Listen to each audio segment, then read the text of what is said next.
कौशिक जी से मेरा उनसे अनुरोध कि वो मंच पर आए और मंच पर विराजमान जितने भी अतिथि हैं उनका स्वागत संबोधन करें। श्री राजनारायण कौशिक जी। सर उस समय कनेक्ट कर देंगे जैसे ही प्रधानमंत्री जी बोलेंगे। सर अगर जैसे ही वो शुरू होगा तो हम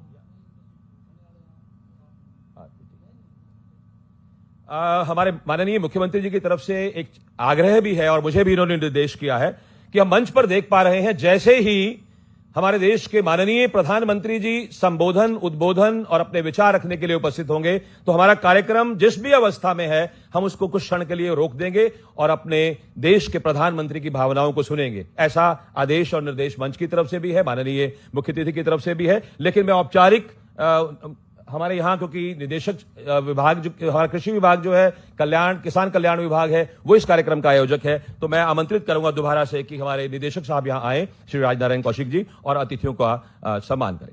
ब्रीफ कर देना बीच में। प्रधानमंत्री किसान सम्मान निधि की 20वीं किस्त के अवसर पर माननीय मुख्यमंत्री हरियाणा श्री नायब सिंह सैनी जी, माननीय मंत्री श्री गौरव गौतम जी, मंच पर विराजमान माननीय अतिथिगण, additional chief secretary cooperation Vijendra sir, APS to CM Saket sir और यहाँ पर विभाग के वरिष्ठ अधिकारीगण, किसान भाइयों बहनों, मीडिया के साथी और उपस्थित सभी सम्मानीय जन, नमस्कार। आज का यह अवसर हम सभी के लिए बहुत गौरवपूर्ण है। आज हरियाणा राज्य के कृषि एवं किसान कल्याण विभाग की ओर से प्रधानमंत्री किसान सम्मान निधि योजना की 20वीं किस्त के शुभ अवसर पर आप सभी का हार्दिक स्वागत व अभिनंदन करता हूं। क्योंकि सेंटर का प्रोग्राम बिल्कुल स्टार्ट होने वाला है तो मैं बहुत समय न लेता हुआ मैं पुनः एक बार माननीय मुख्यमंत्री श्री नायब सिंह सैनी जी का यहां पहुंचने पर हार्दिक आभार धन्यवाद करता हूं। माननीय मुख्यमंत्री जी का आज का बहुत व्यस्त समय है, बहुत बिजी इनका शेड्यूल है, फिर भी उन्होंने इस प्रोग्राम के लिए समय निकाला, मैं उनके लिए बहुत धन्यवादी हूं। मैं इन्हीं शब्दों के साथ आप सबका पुनः यहां पर आने पर आभार और धन्यवाद व्यक्त करता हूं। धन्यवाद। सर जब तक वो कनेक्ट होते हैं कुछ आंकड़े बता दें किस तरह हुआ है, ये आपका संबोधन बाद में है सर। जी जैसा कि मुझे आदेश मिला है और प्रधानमंत्री जी के वक्तव्य को हम सुनना चाहेंगे और जरूर उनकी भावनाएं जो सारे देश के लिए हैं, सारे किसानों के लिए है। लेकिन जब तक प्रधानमंत्री जी हमारे बीच जुड़ते हैं मैं कुछ आंकड़े जो हैं मुझे दिए गए हैं विभाग की तरफ से, ये बताना चाहूंगा कि किस किस हमारे प्रदेश के जिला में हमारे कितने किसान लाभान्वित हो रहे हैं। तो ये मैं केवल उस समय का सदुपयोग कर रहा हूं जब तक हमारे प्रधानमंत्री जी आपको अपने विचारों की प्रस्तुति के लिए, अपने संबोधन के लिए आएंगे। तो हमारे ये 20वीं इंस्टॉलमेंट है, ये 20वीं एक किस्त है जो हरियाणा प्रदेश के द्वारा हमारे सभी किसान भाइयों को सम्मान निधि योजना के अंतर्गत जो है प्रधानमंत्री सम्मान निधि योजना के अंतर्गत हस्तांतरित की जा रही है। तो अंबाला में जितने नंबर ऑफ हमारे जो किसान भाई हैं 47,724 और उन्हें 9 करोड़ 81 लाख रुपया जो है आज हस्तांतरित किया जा रहा है। इसी तरह से भिवानी में 1,25,592 के लगभग जो है, क्योंकि इसमें मैं एक और आंकड़ा आपको बताना चाहूंगा, किसी वजह से जो पुरानी किस्त थी जिन किसानों को नहीं मिली वो लैप्स नहीं हुई है।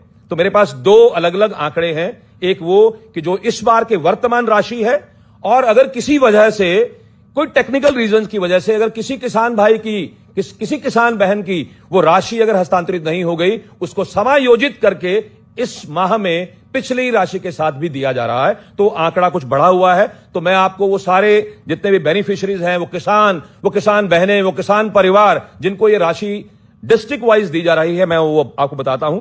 अंबाला में जो अब किसान टोटल हैं जिनको ये राशि दी जा रही है वो 49,066 किसान हैं और उन्हें 9 करोड़ 81 लाख रुपए की राशि आज ट्रांसफर की जा रही है। भिवानी में 1,31,104 किसान हैं और उन्हें 26 करोड़ 22 लाख रुपए की राशि आज हस्तांतरित की जा रही है। चरखी दादरी में 63,252 किसान हैं और उन्हें 12 करोड़ 65 लाख रुपए की राशि हस्तांतरित की जा रही है। फरीदाबाद में 22,409 किसान हैं जिन्हें 4 करोड़ 48 लाख रुपए की राशि हस्तांतरित की जा रही है। फतेहाबाद में 90,348 किसान परिवार साथी हैं जिन्हें 18 करोड़ 7 लाख रुपए की राशि हस्तांतरित की जा रही है। गुरुग्राम में 26,494 किसान हैं जिन्हें 5 करोड़ 30 लाख की राशि दी जा रही है। और इसके पश्चात हिसार में 1 करोड़ 52 लाख 698 किसान हैं जिन्हें 30 करोड़ 54 लाख रुपए की राशि दी जा रही है। और लीजिए, मुझे अभी जैसे बताया गया है, यूपी के माननीय मुख्यमंत्री जी अपना संबोधन समाप्त कर चुके हैं और अभी हमारे देश के यशस्वी प्रधानमंत्री श्री नरेंद्र मोदी जी देश के किसानों के प्रति अपनी भावनाएं व्यक्त करने के लिए और आप लोगों को अपना आशीर्वाद देने के लिए, संबोधन के लिए मंच पर अग्रसर हो रहे हैं। तो मैं आग्रह करूंगा कि वाराणसी के साथ हमें जोड़ा जाए ताकि सभी जो भी किसान, सभी अधिकारी और माननीय मुख्यमंत्री जी और अन्य अधिकारी यहां पर उपस्थित हैं वो जुड़ चुके हैं। तो प्लीज वाराणसी से जोड़ा जाए।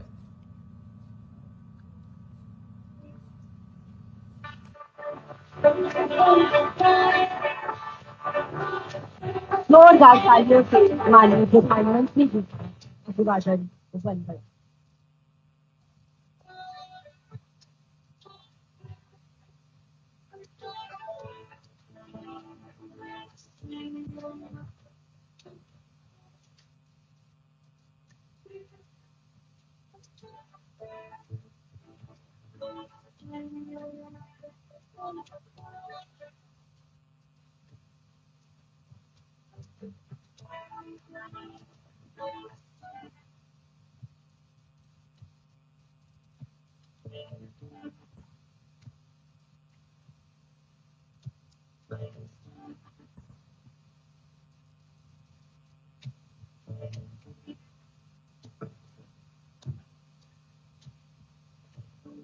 बहुत बहुत धन्यवाद माननीय प्रधानमंत्री जी।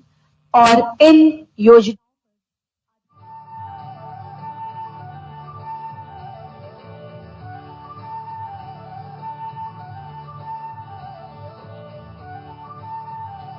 विकास पथ पर अग्रसर काशी ने विकास की वो यात्रा देखी है जो पहले सभी के लिए कल्पना मात्र थी। चाहे श्री काशी विश्वनाथ धाम हो या रुद्राक्ष अंतर्राष्ट्रीय convention centre, end to end connectivity हो या फिर स्वास्थ्य, शिक्षा समेत हर क्षेत्र का समग्र विकास, यहाँ हर ओर दिखता है एक ही प्रतिबिंब, वाराणसी के सांसद और देश के यशस्वी प्रधानमंत्री श्री नरेंद्र मोदी जी का विजन और काशी के विकास का अथक संकल्प आज काशी वासियों के जीवन को आसान बना रहा है।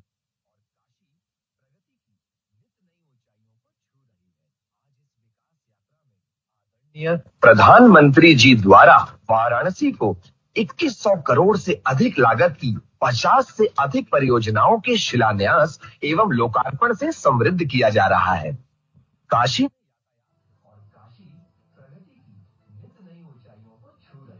आज इस विकास यात्रा में आदरणीय प्रधानमंत्री जी द्वारा वाराणसी को 2100 करोड़ से अधिक लागत की 50 से अधिक परियोजनाओं के शिलान्यास एवं लोकार्पण से समृद्ध किया जा रहा है। काशी में यातायात को सुगम और सुरक्षित बनाने के लिए 269 करोड़ की लागत से वाराणसी भदोही मार्ग का 4 लेन चौड़ीकरण कार्य तथा 42 करोड़ की लागत से मोहन सराय अदलपुरा मार्ग पर रोड ओवरब्रिज का निर्माण कार्य पूरा किया गया है। इसके साथ ही अन्य सड़क परियोजनाओं के भी पूरे होने से अब सीमावर्ती जिलों से आवागमन की सुविधा में विस्तार होगा। हर घर जल के विजन के अनुरूप जल जीवन मिशन के अंतर्गत लगभग 130 करोड़ की लागत से 47 ग्रामीण पेयजल योजनाएं पूरी की गई हैं, जिससे 22,000 घरों में स्वच्छ जलापूर्ति संभव हो सकेगी तथा 1.5 लाख से अधिक लोग लाभान्वित होंगे। BHU एवं होमी भाभा कैंसर अस्पताल में 73 करोड़ की लागत से रेडिएशन मशीनें, रोबोटिक सर्जरी यूनिट और CT स्कैन जैसी अत्याधुनिक सुविधाओं की स्थापना से वाराणसी समेत अन्य जनपदों तथा सीमावर्ती राज्यों के मरीजों को जांच एवं उपचार में सहूलियत होगी। वाराणसी के उदीयमान भविष्य हेतु सार्वभौमिक शिक्षा सुनिश्चित करने के दृष्टिगत में लगभग 8 करोड़ की लागत से 53 प्राथमिक विद्यालयों के पुनरुद्धार एवं मरम्मत का कार्य पूर्ण किया गया है, जिससे 7,000 छात्रों को गुणवत्तापरक शैक्षणिक सुविधा मिल सकेगी। यहाँ के पर्यटन स्थलों एवं धार्मिक गंतव्यों के समग्र विकास हेतु लगभग 30 करोड़ की लागत से जल शोधन, जीर्णोद्धार, निर्माण एवं पुनर्विकास के कार्य भी पूर्ण कराए गए हैं। इसके अतिरिक्त सिंथेटिक हॉकी की टर्फ तथा विभिन्न अन्य परियोजनाओं की सौगात भी आज काशी को मिल रही है, जिससे समस्त जन को लाभ होगा। इसी के साथ आदरणीय प्रधानमंत्री जी द्वारा 1600 करोड़ से अधिक मूल्य की विभिन्न परियोजनाओं का शिलान्यास भी आज किया जा रहा है। 881 करोड़ की लागत से वाराणसी शहर में स्मार्ट डिस्ट्रीब्यूशन एवं अंडरग्राउंड केबलिंग का कार्य, 86 करोड़ की लागत से राजकीय होम्योपैथिक मेडिकल कॉलेज एवं चिकित्सालय का निर्माण कार्य, साथ ही लगभग 500 करोड़ की लागत से विभिन्न सड़कों एवं पुलों के चौड़ीकरण एवं सुदृढ़ीकरण का कार्य तथा नगर विकास से जुड़े कई कार्य किए जाएंगे, जिनमें पार्कों का पुनर्विकास, मल्टी लेवल पार्किंग, तालाब संरक्षण और अन्य कार्य शामिल हैं।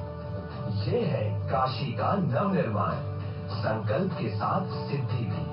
माननीय प्रधानमंत्री श्री नरेंद्र मोदी जी के नेतृत्व में काशी अब देश को दिशा दे रही है।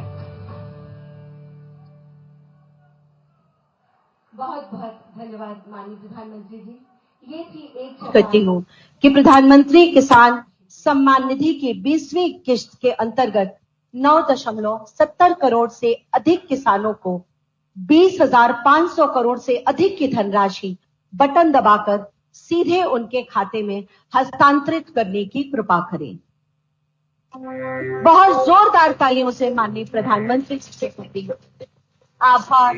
और अंतर्गत 9.70 करोड़ से अधिक किसानों को 20,500 करोड़ से अधिक की धनराशि बटन दबाकर सीधे उनके खाते में हस्तांतरित करने की कृपा करें। और आइए देखते हैं इसी पर आधारित शॉर्ट फिल्म। प्रधानमंत्री नरेंद्र मोदी जी के नेतृत्व में बीते 11 वर्षों में भारत में कृषि केवल एक व्यवसाय नहीं, बल्कि आत्मनिर्भर और गौरवशाली परिवर्तन की यात्रा बन चुकी है। किसानों को सक्षम, आधुनिक और आत्मनिर्भर बनाने के लिए सरकार ने हर कदम पर किसानों का साथ दिया है। मिट्टी की उर्वरता को समझने से लेकर पानी की हर बूंद को बचाने तक, बीज और खाद से लेकर बाजार तक, कर्ज को आसान बनाने से लेकर ड्रोन जैसे आधुनिक उपकरणों को खेतों में उतारने तक। बीते दशक में हमने किसानों की हर समस्या के समाधान के लिए पूरी शक्ति से काम किया। इसी संकल्प के तहत बीते 11 वर्षों में कृषि बजट 5 गुना बढ़ाया गया है, ताकि किसानों को बेहतर सुविधाएं, तकनीक और समर्थन मिल सके। विकसित भारत का आधार सशक्त किसान, ये भारत सरकार का मूल मंत्र है। किसानों के हितों को ध्यान में रखते हुए सरकार ने प्रधानमंत्री किसान सम्मान निधि योजना चलाई। आज पीएम किसान विश्व की सबसे बड़ी डायरेक्ट बेनिफिट ट्रांसफर डीबीटी योजनाओं में से एक है। अब तक 3,70,000 करोड़ रुपए की सम्मान राशि देश के अन्नदाताओं को दी जा चुकी है। कृषि और किसान कल्याण के लिए पिछले 11 वर्षों में सरकार ने सिर्फ योजनाएं नहीं बनाई, बल्कि खेतों में उतरकर किसान के साथ एक मजबूत रिश्ता भी जोड़ा है, ताकि उनकी आय में वृद्धि हो। गेहूं, धान, दलहन, तिलहन और कपास जैसी प्रमुख फसलों की रिकॉर्ड एमएसपी खरीद ने किसानों को उनकी मेहनत का सीधा और उचित मूल्य दिलाया। फसल बीमा भुगतान करके सरकार ने ये साबित किया है कि संकट के समय किसान अकेला नहीं है, सरकार उसकी ढाल बनकर खड़ी है। 10,000 किसान उत्पादक संगठन किसानों को आत्मनिर्भर बना रहे हैं। वहीं कृषि अवसंरचना कोष के माध्यम से 1 लाख करोड़ की सहायता से फसल की कटाई उपरांत बुनियादी सुविधाओं के विकास से कृषि नए आयामों को छू रही है। पिछले 11 वर्षों में 14 लाख करोड़ की उर्वरक सब्सिडी से किसानों को सही समय और किफायती दामों पर खाद की आपूर्ति से खेती का मुनाफा बढ़ा है। देश भर में स्थापित प्रधानमंत्री कृषि समृद्धि केंद्र आज किसानों को खाद, समाधान, तकनीक और मार्गदर्शन एक ही स्थान पर उपलब्ध करा रहे हैं। सरकार की योजनाओं का ही परिणाम है कि देश में खाद्यान्न और बागवानी के क्षेत्र में रिकॉर्ड उत्पादन हुआ है। किसानों को समृद्धि की राह पर आगे बढ़ाने के लिए आज प्रधानमंत्री श्री नरेंद्र मोदी जी द्वारा पीएम किसान सम्मान निधि की 20वीं किश्त के तहत 9,70,00,000 से ज्यादा किसानों के बैंक खातों में 20,500 करोड़ रुपए से ज्यादा की सम्मान राशि का सीधा हस्तांतरण हो रहा है। अन्नदाताओं का सम्मान, समृद्ध राष्ट्र का निर्माण। बहुत बहुत धन्यवाद माननीय प्रधानमंत्री जी, आपके सदाशयता के लिए किसानों के प्रति आपके स्नेह के लिए बहुत बहुत धन्यवाद। आज के इस कार्यक्रम में आप सब वह दृश्य भी देखेंगे जहां भविष्य की बुनियाद पर मील का एक पत्थर माननीय प्रधानमंत्री जी द्वारा संस्कारों की छाया में रखा जाएगा।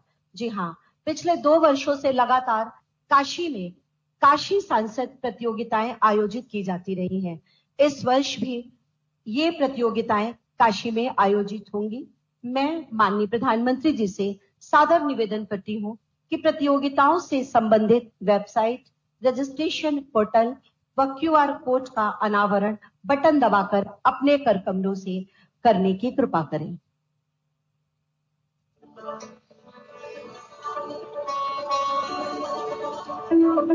बहुत बहुत आभार माननीय प्रधानमंत्री जी का काशी की प्रतिभाओं को विश्व पटल पर लाने के साथ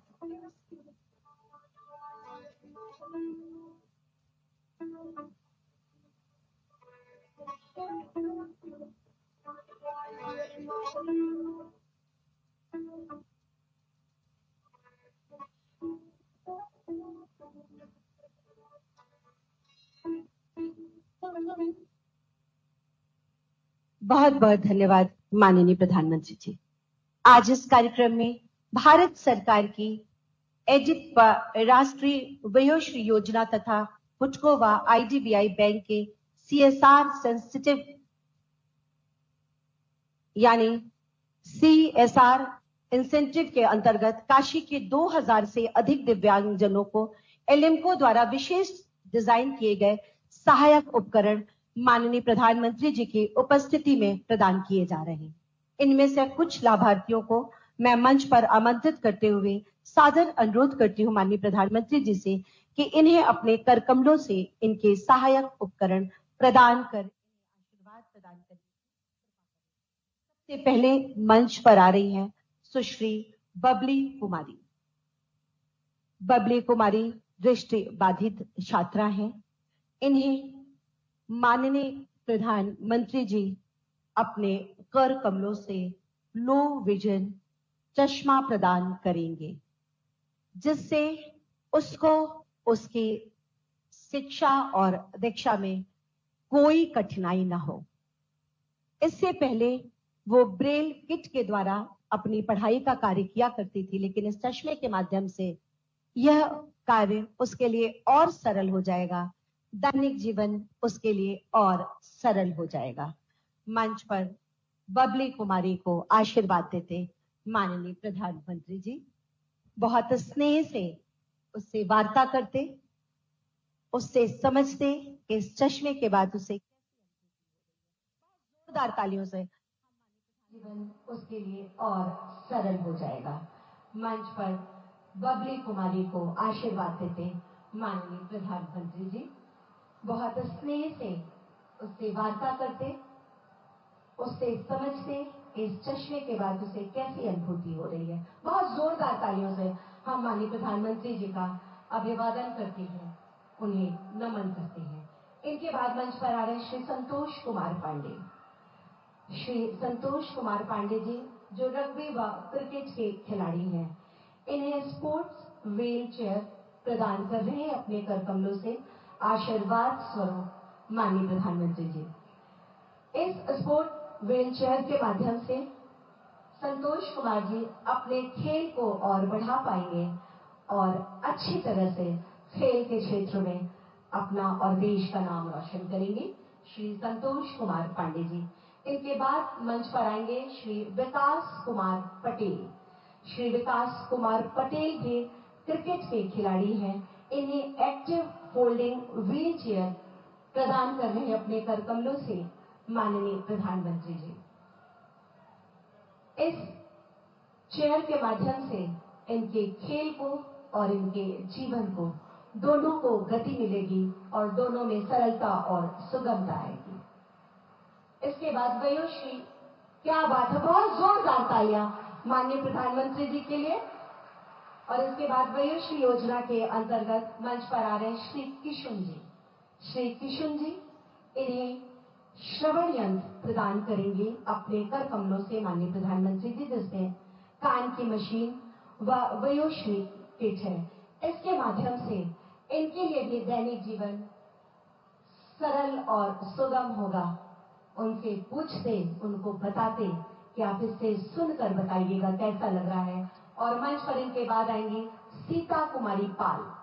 सीता कुमारी पाल जो पेशे से शिक्षिका हैं, इन्हें मोटराइज ट्राईसाइकिल प्रदान कर रहे हैं अपने कर कमलों से माननीय प्रधानमंत्री जी। इससे इनके कार्य को तो गति मिलेगी ही, आवागमन की सुविधा और सरल हो जाएगी इनके लिए। सीता कुमारी पाल, बहुत जोरदार तालियां माननीय प्रधानमंत्री जी के लिए, बहुत जोर उद्घोष और सादर उन्हें स्थान ग्रहण करने का अनुरोध भी मैं करती हूं। स्वतंत्र भारत की गौरव गाथा जब भी पढ़ी या लिखी जाएगी तब वर्ष 2014 का काल सदैव सुनहरे अक्षरों से अंकित होगा।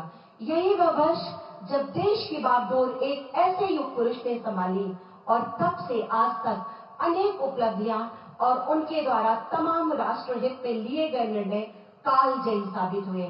और इनमें एक और चमकता सितारा रहा ऑपरेशन सिंदूर, जिसने देश के आत्मसम्मान को पूरी दुनिया के सामने बरकरार रखा।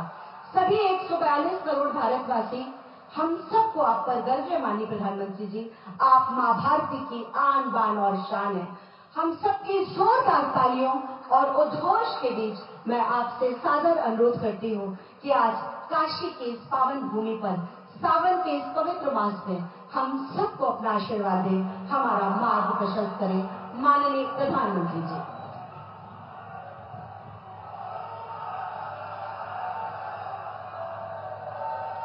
नमः पार्वती पते हर हर महादेव।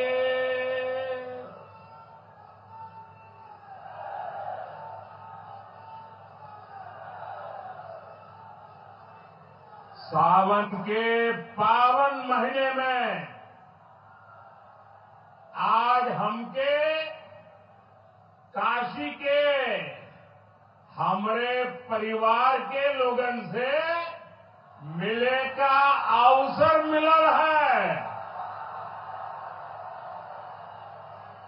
हम काशी के हर परिवारजन के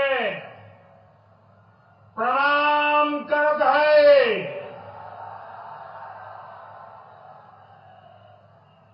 यूपी के मुख्यमंत्री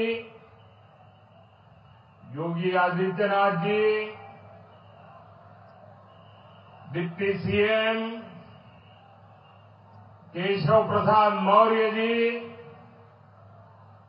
ब्रजेश पाठक जी,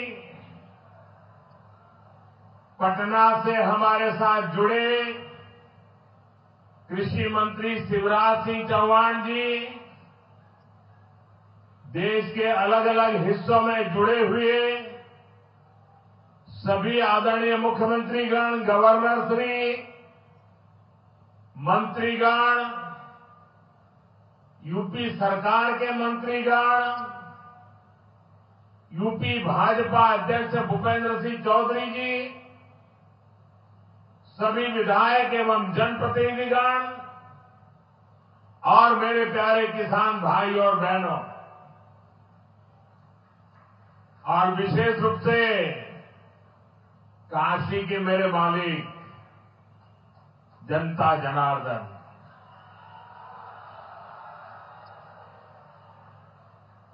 आज हम काशी से देश भर के लाखों किसानों से जुड़े हुए हैं।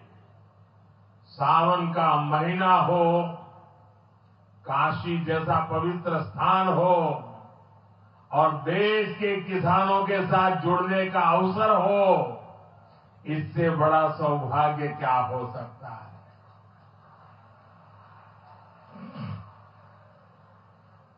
आज मैं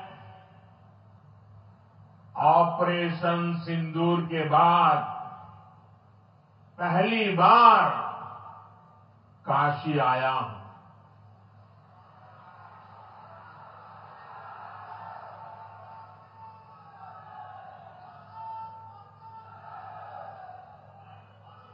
जब 22 अप्रैल को पहलगाम में आतंकी हमला हुआ था, 26 निर्दोष लोगों की इतनी बेरहमी से हत्या कर दी गई। उनके परिवार की पीड़ा, उन बच्चों का दुख, उन बेटियों की वेदना,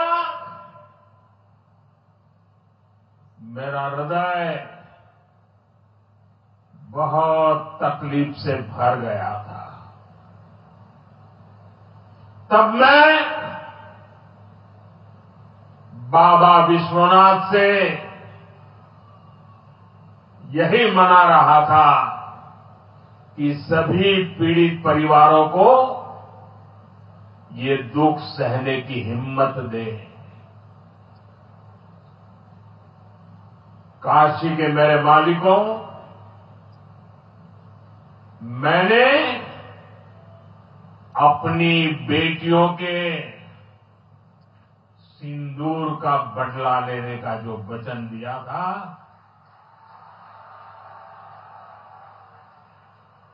वो भी पूरा हुआ है।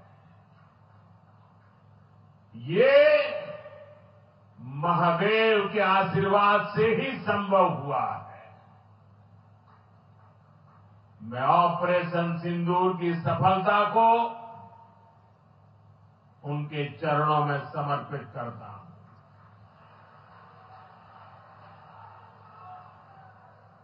साथियों,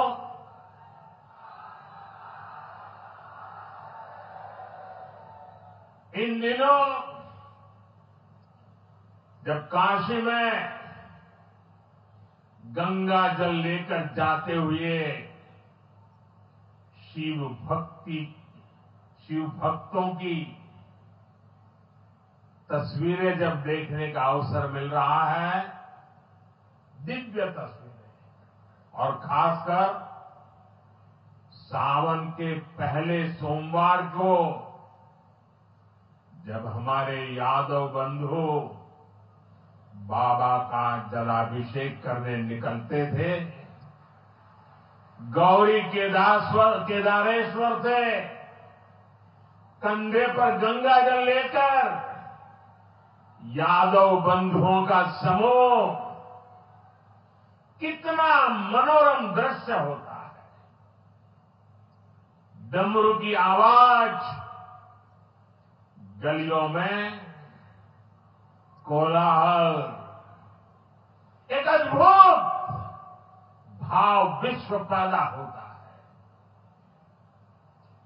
मेरी भी बहुत इच्छा थी कि सावन के पवित्र महीने में बाबा विश्वनाथ और मार्कंडेय महादेव के दर्शन करूं, लेकिन मेरे वहां जाने से महादेव के भक्तों को असुविधा न हो, उनके दर्शन में बाधा न पड़े, इसलिए मैं आज यहीं से भोलेनाथ और मां गंगा को प्रणाम कर रहा हूं।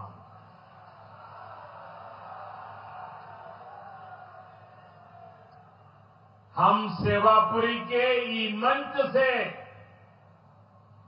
बाबा काशी विश्वनाथ के प्रणाम करत है। नमः पार्वती पते हर हर महादेव।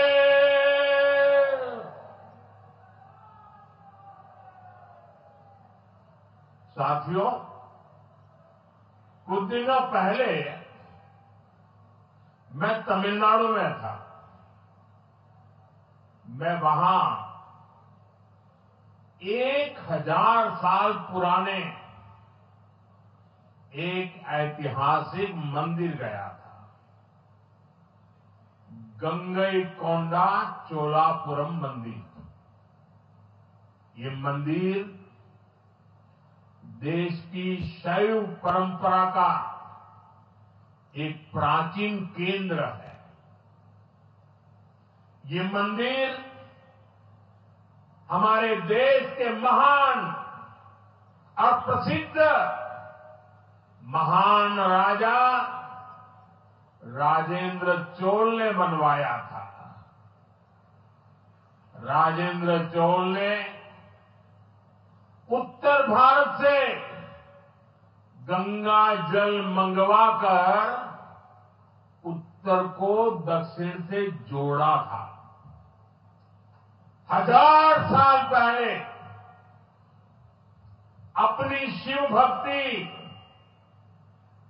और शैव परंपरा के जरिए राजेंद्र चोल ने एक भारत श्रेष्ठ भारत का उद्घोष किया।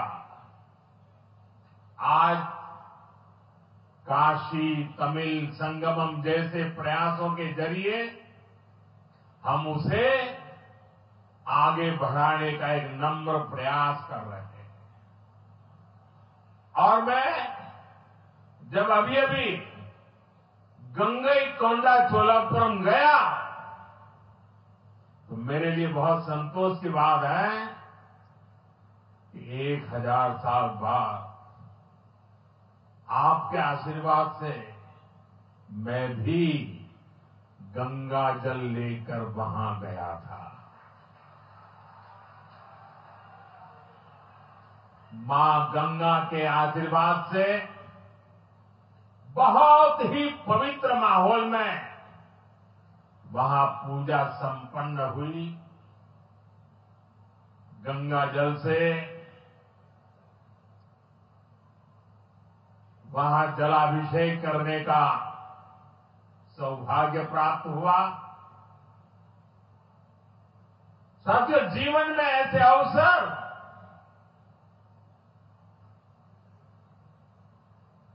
बहुत प्रेरणा देते हैं। देश की एकता की हर बात नई चेतना जगा देती है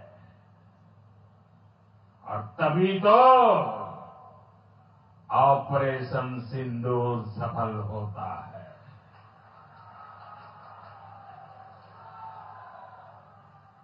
एक 140 करोड़ देशवासियों की एकता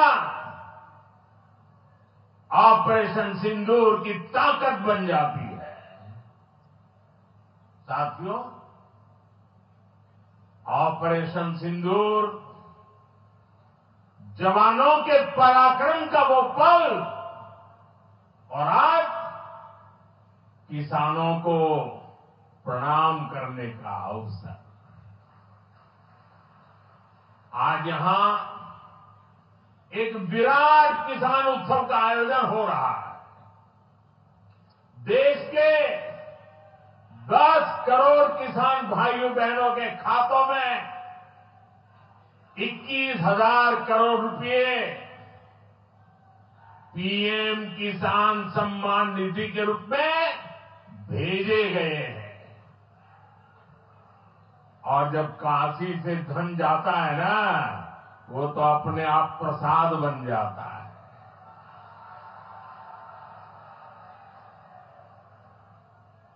21,000 करोड़ रुपया किसानों के खाते में जमा। साथियों, आज यहां भी 2,000 करोड़ रुपए से ज्यादा की विकास परियोजनाओं का लोकार्पण और शिलान्यास भी हुआ है। बाबा के आशीर्वाद से काशी में विकास की अविरल धारा मां गंगा के साथ साथ आगे बढ़ रही है। मैं आप सभी को, देश के किसानों को बहुत बहुत बधाई देता हूं। अभी कुछ ही दिन पहले काशी में सांसद टूरिस्ट गाइड प्रतियोगिता भी आयोजित की गई थी। यानी स्पर्धा के द्वारा स्किल डेवलपमेंट, स्वयं प्रयास से स्किल डेवलपमेंट, उसके अनेक प्रयोग आज काशी की भूमि में हो रहे हैं। आने वाले दिनों में काशी सांसद फोटोग्राफी प्रतियोगिता, सांसद रोजगार मेला समेत कई और आयोजन भी होने वाले हैं। मैं यहां सरकार के सभी मुलाजिमों को, सरकार के सभी अधिकारियों को भी सार्वजनिक रूप से बहुत बहुत बधाई देता हूं, ताकि वे जनभागीदारी से युवा पीढ़ी को जोड़ करके ऐसे अद्भुत कार्यक्रमों की रचना करते हैं और सफलतापूर्वक उसको आगे बढ़ाते हैं।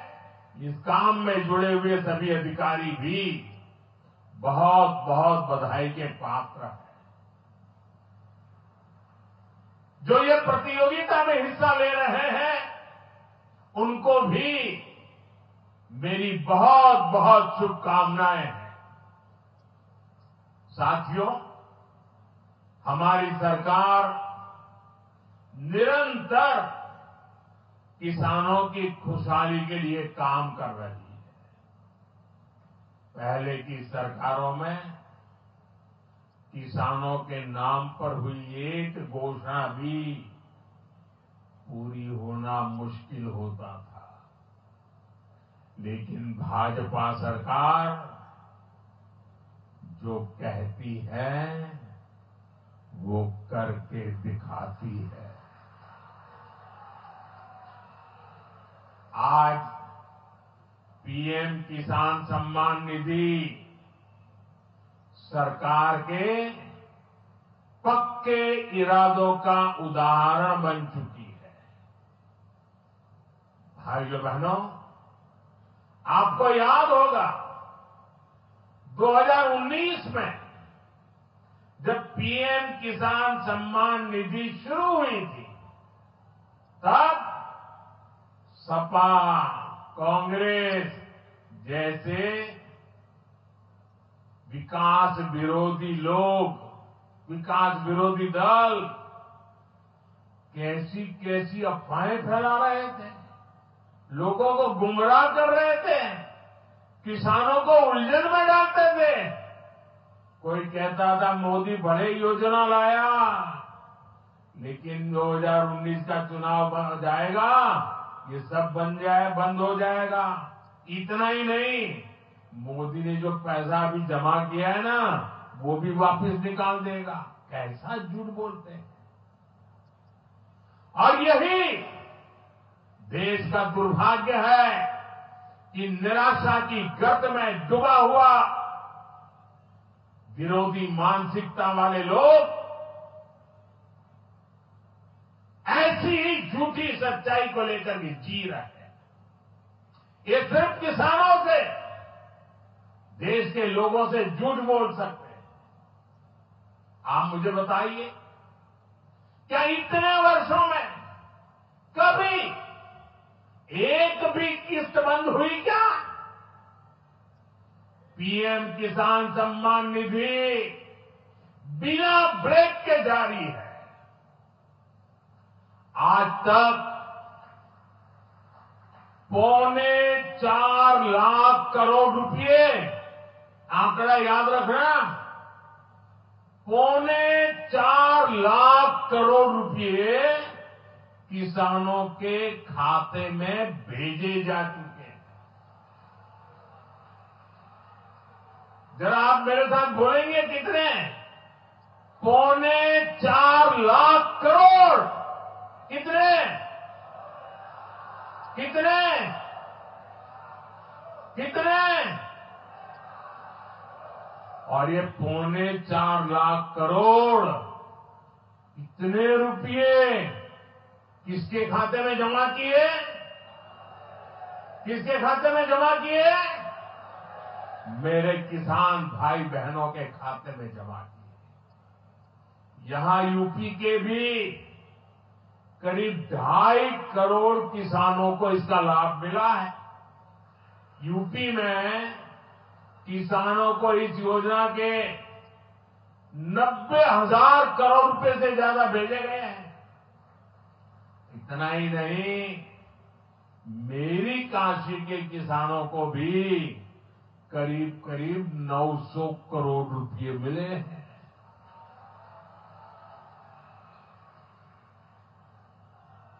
आपने ऐसा सांसद चुना कि आपके खाते में 900 करोड़ रुपया आया है। और इससे बड़ी बात, बिना किसी कट कमीशन के, कोई बिचौलिया नहीं, कोई कट नहीं, कोई कमीशन नहीं, कोई पैसे की हेरा फेरी नहीं, सीधे ये पैसे किसानों के खाते में पहुंचे हैं।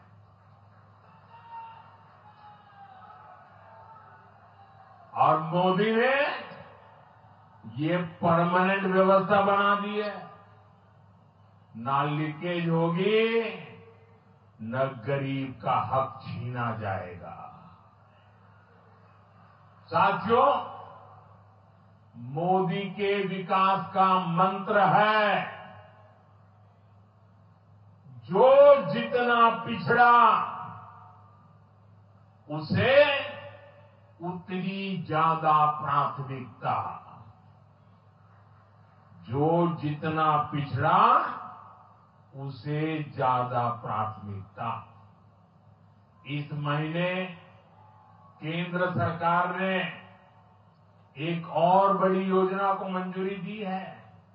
इसका नाम है प्रधानमंत्री धन धान्य कृषि योजना। इस योजना पर 24,000 करोड़ रुपए किसानों के कल्याण के लिए, कृषि व्यवस्था के लिए, कृषि विकास के लिए 24,000 करोड़ रुपए खर्च किए जाएंगे। देश के ऐसे जिले जो पिछली सरकारों की गलत नीतियों के कारण विकास की राह में पिछड़ गए, पिछड़े रह गए, जो कृषि उत्पादन भी कम हो रहा है, जहां किसानों की आमदनी भी कम है, अरे कोई पूछने वाला नहीं था, उन जिलों पर प्रधानमंत्री धन धान्य कृषि योजना का फोकस होगा। इससे यूपी के भी लाखों किसानों को फायदा होगा। साथियों, किसानों के जीवन में बदलाव के लिए, उनकी आय बढ़ाने के लिए, खेती पर होने वाला खर्च कम करने के लिए एनडीए सरकार पूरी शक्ति से काम कर रही है, पूरी ताकत लगा रही है। हम बीज से बाजार तक किसानों के साथ खड़े हैं। खेतों तक पानी पहुंचे, इसके लिए देश में लाखों करोड़ रुपए की सिंचाई योजना चलाई जा रही है। साथियों, किसानों के सामने एक बड़ी चुनौती मौसम की होती रही है। कभी ज्यादा बारिश हो गई, कभी ओला गिर गया, पाला पड़ गया। किसानों को इससे सुरक्षा देने के लिए पीएम फसल बीमा योजना शुरू हुई। इस योजना के तहत यह आंकड़ा भी याद रखिए, इस बीमा योजना के तहत अब तक 2.25 लाख करोड़ रुपए 2.25 लाख करोड़ रुपए से ज्यादा का क्लेम किसानों को दिया जा चुका है। बीमा के माध्यम से 2.25 लाख करोड़ रुपया, कितना बताएंगे? कितना? 2.25 लाख करोड़ रुपया। साथियों, हमारी सरकार यह भी सुनिश्चित कर रही है कि आपको आपकी फसल की सही कीमत मिले।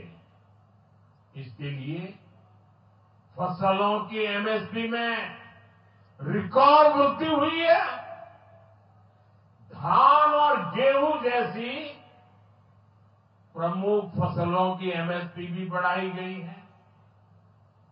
आपकी उपज सुरक्षित रहे, इसलिए सरकार देश में हजारों नए गोदाम भी बनवा रही है। भाइयों बहनों, हमारा जोर कृषि अर्थव्यवस्था में महिलाओं की भागीदारी बढ़ाने पर भी है। हम लखपति दीदी अभियान चला रहे हैं। हमारा लक्ष्य देश में 3 करोड़ लखपति दीदी बनाने का है। 3 करोड़ लखपति दीदी। ये सपा वाले तो आंकड़ा सुनकर के ही साइकिल लेके भाग जाएंगे। अब तक 1.5 करोड़ से ज्यादा लखपति दीदी भी बन चुकी है। 3 करोड़ का लक्ष्य में से आधा काम पूरा कर लिया। 1.5 करोड़ गांव में काम करने वाली गरीब परिवार की, किसान परिवार की हमारी बहनें, 1.5 करोड़ बहनें लखपति दीदी बन जाए, ये बहुत बड़ा काम हो रहा है। सरकार के ड्रोन दीदी अभियान ने भी लाखों बहनों की आय बढ़ाई है। साथियों, हमारी सरकार कृषि से जुड़ी आधुनिक रिसर्च को खेतों तक पहुंचाने में भी जुटी है। इसके लिए मई और जून के महीने में खास तौर पर विकसित कृषि संकल्प अभियान चलाया गया। लैब से लैंड के मंत्र के साथ 1.25 करोड़ से अधिक किसानों से सीधा संवाद किया गया।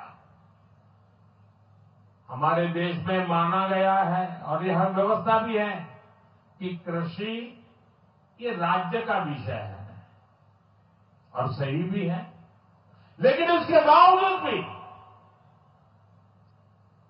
भारत सरकार को लगा, एनडीए सरकार को लगा, मोदी सरकार को लगा कि भले विषय राज्य का हो, राज्य करे, कर पाए न कर पाए, बहुत से राज्य हैं जो नहीं कर पाते हैं, तो हमने तय किया कि हम खुद भी कुछ करेंगे और करोड़ों किसानों के साथ सीधा संवाद किया।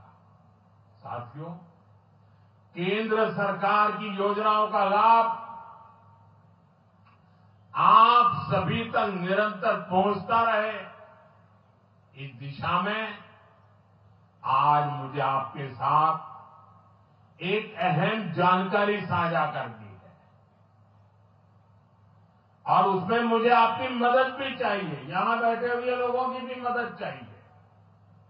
आपको पता है, जनधन योजना के तहत देश में 55 करोड़ गरीबों के बैंक खाते खोले गए, जिनको कभी बैंक का दरवाजा देखने का सौभाग्य नहीं मिला था। ऐसे 55 करोड़ लोगों के खाते, ये मोदी को जब से आपने काम करने का अवसर दिया ना, मैं ये काम कर रहा था। 55 करोड़। अब इस योजना को हाल ही में 10 साल पूरे हुए हैं। अब बैंकिंग क्षेत्र का कुछ नियम है। वो नियम ये कहते हैं कि 10 साल बाद बैंक खातों का दोबारा से केवाईसी करना जरूरी होता है। एक प्रक्रिया पूरी करनी होती है। अब आप बैंक में जाएं, करें या न करें, पहले सब आपको करना होगा। अब मैंने थोड़ा आपका भार कम करने का बीड़ा उठाया है, तो मैंने बैंक वालों से कहा कि लोग आए, केवाईसी करें, अच्छी बात है। हमें नागरिकों को हमेशा जागृत रखना चाहिए, लेकिन हम क्या एक अभियान चला सकते हैं? मैं आज रिजर्व बैंक का, हमारे देश की सभी बैंकों का, बैंक के सभी कर्ता धर्ताओं का हृदय से अभिनंदन करना चाहता हूं। आज उन्होंने एक ऐसा काम उठाया है जो हमें गर्व से भर देता है। बैंक के लोग, इस 10 करोड़ लोग, अब तक ऐसी करीब 1 लाख ग्राम पंचायत में बैंक अपने कैंप, अपना मेला लगा चुके हैं। लाखों लोगों ने दोबारा अपना केवाईसी भी करा लिया है और ये अभियान आगे भी चलने वाला है। मैं ऐसे हर साथी जिसका जनधन खाता है उससे आग्रह करूंगा कि वो फिर से अपना केवाईसी जरूर करा ले। साथियों, ग्राम पंचायतों में बैंक जो स्पेशल कैंप लगा रहे हैं, अभी भी लाखों पंचायतों का काम जारी है। मैं समझता हूं इन कैंप का फायदा उठाना चाहिए और उसके कई फायदे हैं। एक और फायदा भी है, इन कैंपों में प्रधानमंत्री सुरक्षा बीमा योजना, प्रधानमंत्री जीवन ज्योति बीमा योजना, अटल पेंशन योजना, ऐसी अनेक योजनाओं का रजिस्ट्रेशन भी हो रहा है। और ये बीमा तो ऐसा है कि एक चाय के खर्चे से भी कम खर्चा लग जाता है। ये योजनाएं आपकी बहुत मदद करती है। इसलिए बैंकों ने जो जितना बड़ा अभियान चलाया है, आप इसका बहुत फायदा लीजिए। पूरे देश के लोगों से मैं कहता हूं, आप इन कैंपों में जरूर जाइए। अब अगर आप अब तक इन योजनाओं से नहीं जुड़े हैं तो उनके लिए रजिस्ट्रेशन करवाइए और अपने जनधन खाते का केवाईसी भी कराइए। मैं भाजपा के और एनडीए के सभी प्रतिनिधियों से कहूंगा कि वो ज्यादा से ज्यादा लोगों को इस अभियान के प्रति जागरूक करें। बैंकों से बात करें, कब कैंप कहां लगने वाला है, वो क्या मदद हम कर सकते हैं।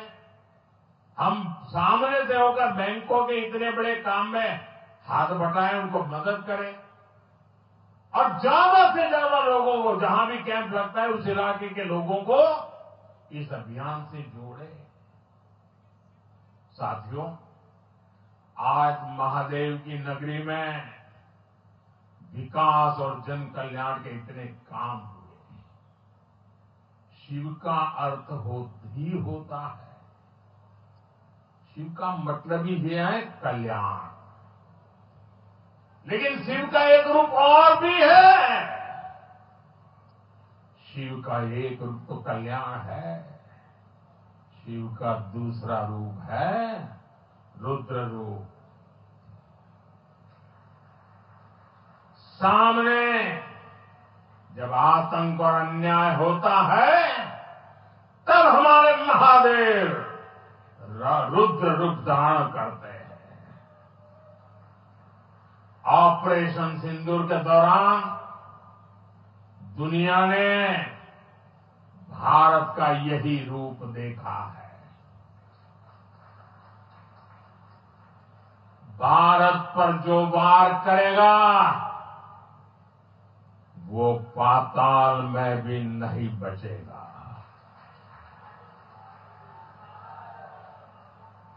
लेकिन भाइयों बहनों, दुर्भाग्य से ऑपरेशन सिंदूर की सफलता पर हमारे देश के कुछ लोगों को भी पेट में दर्द हो रहा है।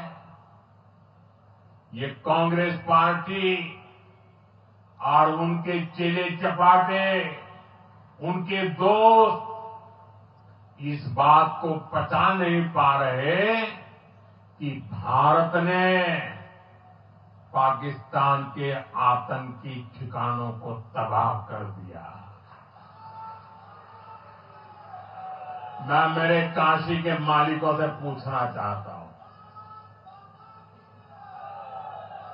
भारत की ताकत से आपको गर्व होता है कि नहीं होता है? ऑपरेशन सिंदूर से गर्व होता है कि नहीं होता है? आतंकियों के ठिकानों को नष्ट करने का आपको गर्व होता है कि नहीं होता है? साथियों, आपने वो तस्वीरें देखी होगी कैसे हमारे ड्रोन्स, हमारे मिसाइल्स ने सटीक वार करके आतंक के हेडक्वार्टर्स को खंडहर बना दिया। पाकिस्तान के कई सारे एयरबेस तो आज भी आईसीयू में पड़े हैं। पाकिस्तान दुखी है, ये तो सब कोई समझ सकता है। लेकिन पाकिस्तान का ये दुख कांग्रेस और सपा से सहन नहीं हो पा रहा। उधर आतंक का आकार होता है, इधर कांग्रेस सपा वाले आतंकियों की हालत को देखकर रोते हैं। साथियों, कांग्रेस हमारी सेनाओं के पराक्रम का लगातार अपमान कर रही है। कांग्रेस ने ऑपरेशन सिंदूर को तमाशा कहा है। आप मुझे बताइए, सिंदूर कभी भी तमाशा हो सकता है क्या? हो सकता है क्या? क्या सिंदूर को तमाशा को कह सकता क्या? हमारी सेना का पराक्रम और बहनों के सिंदूर का बदला तमाशा कहने की ये हिम्मत, ये निर्लज्जता, भाइयों बहनों, वोट बैंक और तुष्टीकरण की इस राजनीति में ये समाजवादी पार्टी भी पीछे नहीं है। ये सपा के नेता संसद में कह रहे थे पहलगाम के आतंकवादियों को अभी क्यों मारा? अब बताइए, क्या उनको पूछ फोन करूं क्या? सपा वालों को मारूं क्या ना मारूं?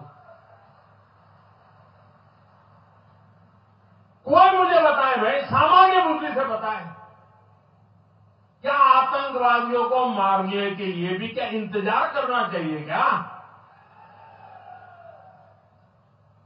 क्या उन्हें भागने का मौका देना था क्या? ये वही लोग हैं जो यूपी में जब सत्ता में थे तब आतंकवादियों को क्लीन चिट देते थे, बम धमाके करने वाले आतंकियों से मुकदमे वापस लेते थे। अब उन्हें आतंकवादियों के मारे जाने पर परेशानी हो रही है। इन्हें ऑपरेशन सिंदूर के नाम पर परेशानी हो रही है। मैं इन लोगों को काशी की धरती से कहना चाहता हूं, ये नया भारत है।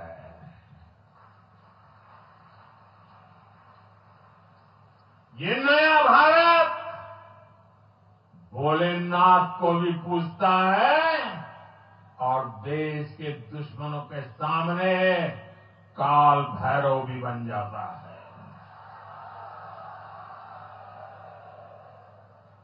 साथियों, ऑपरेशन सिंदूर के दौरान भारत के स्वदेशी हथियारों की ताकत पूरी दुनिया ने देखी है। हमारे एयर डिफेंस सिस्टम, हमारी स्वदेशी मिसाइलें, स्वदेशी ड्रोन्स, इन्होंने आत्मनिर्भर भारत की ताकत को साबित किया है। खासकर हमारी ब्रह्मोस मिसाइलें, इनकी दहशत भारत के हर दुश्मन के भीतर भर गई है। पाकिस्तान में कहीं हुई ब्रह्मोस आवाज आ जाए ना तो नींद नहीं आती। मेरे प्यारे भाई बहनों, मैं यूपी का सांसद हूं। यूपी के सांसद के नाते मुझे खुशी है कि वो ब्रह्मोस मिसाइलें हमारे यूपी में भी बनेगी।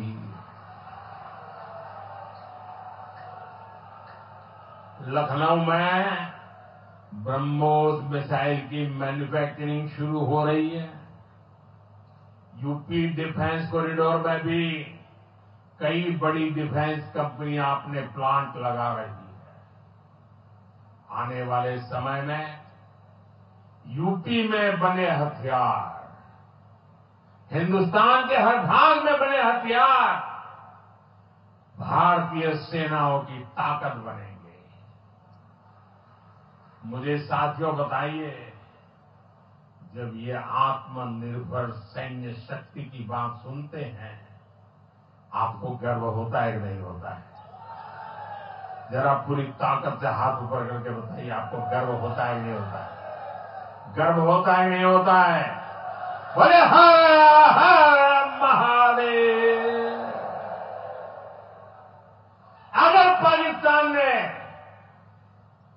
फिर कोई पाप किया तो यूपी में बनी मिसाइलें आतंकियों को तबाह कर देगी।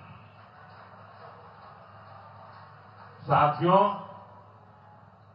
आज यूपी इतनी तेज गति से औद्योगिक विकास कर रहा है। देश और दुनिया की बड़ी बड़ी कंपनियां यहां निवेश कर रही हैं। इसके पीछे भाजपा सरकार की विकासपरक नीतियों की बड़ी भूमिका है। सपा के समय में यूपी में अपराधी बेखौफ थे और निवेशक यहां आने से भी डरते थे, लेकिन भाजपा की सरकार में अपराधी में खौफ है और निवेशक यूपी के भविष्य में भरोसा देख रहे हैं। मैं विकास की रफ्तार के लिए यूपी सरकार को बधाई देता हूं। साथियों, मुझे संतोष है कि काशी में विकास का महायज्ञ लगातार जारी है। आज शुरू हुए रेल ओवरब्रिज, जल जीवन मिशन से जुड़े प्रोजेक्ट, काशी के स्कूलों का नवनिर्माण कार्य, होम्योपैथिक कॉलेज का निर्माण, मुंशी प्रेमचंद की विरासत को सहेजना, ये सारे काम भव्य काशी, दिव्य काशी, समृद्ध काशी और मेरी काशी के निर्माण को गति देंगे। यहां सेवापुरी में आना भी सौभाग्य से ही होता है। ये मां कालका देवी की जोड़ी है। मैं यहां से मां कालका के चरणों में वंदन करता हूं। मुझे खुशी है कि मां कालका धाम का हमारी सरकार ने सुंदरीकरण कर उसे और भव्य बना दिया है। मंदिर तक आना जाना भी आसान हो गया है। सेवापुरी का इतिहास क्रांति का इतिहास रहा है। स्वतंत्रता संग्राम में यहां के अनेकों लोगों ने भागीदारी की थी। यही वो सेवापुरी है जहां महात्मा गांधी की कल्पना साकार हुई। यहां घर घर महिला पुरुष के हाथों में चरखा हुआ करता था। और सहयोग देखिए, अब चांदपुर से भदोही रोड जैसे प्रोजेक्ट से काशी के बुनकरों के साथ भदोही के बुनकर भी जुड़ रहे हैं। इसका लाभ बनारसी सिल्क के बुनकरों को भी होगा और भदोही के कारीगरों को भी होगा। साथियों, काशी बौद्धिक जनों की नगरी है। आज जब हम आर्थिक प्रगति की बात कर रहे हैं तो मैं आपका ध्यान वैश्विक हालातों पर भी ले जाना चाहता हूं। आज दुनिया की अर्थव्यवस्था कई आशंकाओं से गुजर रही है। अस्थिरता का माहौल है। ऐसे में दुनिया के देश अपने अपने हितों पर फोकस कर रहे हैं। अपने अपने देश के हितों पर ध्यान केंद्रित कर रहे हैं। भारत भी दुनिया की तीसरी सबसे बड़ी अर्थव्यवस्था बनने जा रहा है। इसलिए भारत को भी अपने आर्थिक हितों को लेकर सजग रहना ही है। हमारे किसान, हमारे लघु उद्योग, हमारे नौजवानों के रोजगार, इनका हित हमारे लिए सर्वोपरि है। सरकार इस दिशा में हर प्रयास कर रही है, लेकिन देश के नागरिक के रूप में भी हमारे कुछ दायित्व है। और ये बात सिर्फ मोदी नहीं, हिंदुस्तान के हर व्यक्ति ने दिन में हर पल बोलते रहना चाहिए, दूसरे को कहते रहना चाहिए। जो देश का भला चाहते हैं, जो देश को तीसरे नंबर की इकोनॉमी बनाना चाहते हैं, ऐसा कोई भी राजनीतिक दल हो, कोई भी राजनेता हो, उसने अपने संकोच को छोड़ करके देश हित में हर पल, हर बार, हर जगह देशवासियों के अंदर एक भाव जगाना होगा, और वो है हम स्वदेशी का संकल्प लें।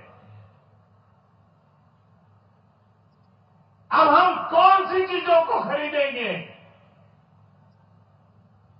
कौन से तराजू से तोलेंगे? मेरे भाइयों बहनों, मेरे देशवासियों, अब हम कुछ भी खरीदे तो एक ही तराजू होना चाहिए। हम उन चीजों को खरीदेंगे जिसे बनाने में किसी न किसी भारतीय का पसीना बहा है। और जो चीज भारत के लोगों द्वारा बनी है, भारत के लोगों के कौशल्य से बनी है, भारत के लोगों के पसीने से बनी है, हमारे लिए वह स्वदेशी है। हमें vocal for local, vocal for local मंत्र को अपनाना होगा। हम संकल्प लें कि हम मेक इन इंडिया प्रोडक्ट्स को ही बढ़ावा देंगे। हमारे घर में जो कुछ भी नया सामान आएगा, मैं नए सामान की बात कर रहा हूं, हमारे घर में जो भी नया सामान आएगा वो स्वदेशी ही होगा। ये जिम्मेदारी हर देशवासी को लेनी होगी। और मैं आज मेरे व्यापार जगत के भाई बहनों से विशेष आग्रह करना चाहता हूं। मैं मेरे दुकानदार भाई बहनों से आग्रह करना चाहता हूं, जब दुनिया इस प्रकार से अस्थिरता के माहौल से गुजर रही है, तब हम भी, चाहे व्यापार हो, छोटी दुकान हो, कारोबार करते हो, अब हम हमारे यहां से सिर्फ और सिर्फ स्वदेशी माल ही बेचेंगे। साथियों, ये स्वदेशी माल बेचने का संकल्प भी देश की सच्ची सेवा होगा। आने वाले महीने त्योहारों के महीने हैं, दिवाली आएगी, बाद में शादियों के तो समय आएगा। हर पल अब स्वदेशी ही खरीदेंगे।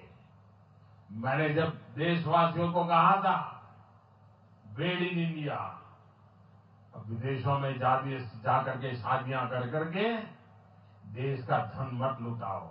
और मुझे खुशी है, कई नौजवान मुझे चिट्ठी लिखते थे कि हमारा परिवार तो विदेश में शादी करना तय किया था, लेकिन आपकी बात सुन करके अब हमने वहां का सारा कैंसिल कर दिया। थोड़ा खर्चा भी हो गया, लेकिन अब हम भारत में ही शादी करेंगे। हमारे यहां भी बहुत अच्छे स्थान है जहां शादी ब्याह हो सकता है। हर बात में स्वदेशी का भाव आने वाले दिनों में हमारा भविष्य तय करने वाला है। और ये महात्मा गांधी को भी बड़ी श्रद्धांजलि होगी। साथियों, सबके प्रयास से ही विकसित भारत का सपना पूरा होगा। एक बार फिर आपको आज के विकास कार्यों की बहुत बहुत बधाई देता हूं। और भविष्य में वोकल फॉर लोकल खरीदेंगे तो स्वदेशी खरीदेंगे, घर सजाएंगे तो स्वदेशी से सजाएंगे, जिंदगी बढ़ाएंगे तो स्वदेशी से बढ़ाएंगे। इस मंत्र को लेकर के चल पड़े। बहुत बहुत धन्यवाद। मेरे साथ बोले हर हर महादेव।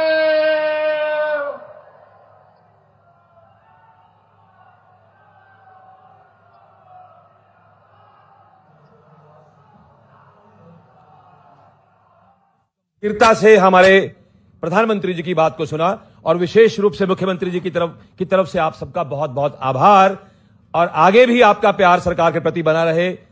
बहुत बहुत धन्यवाद सर।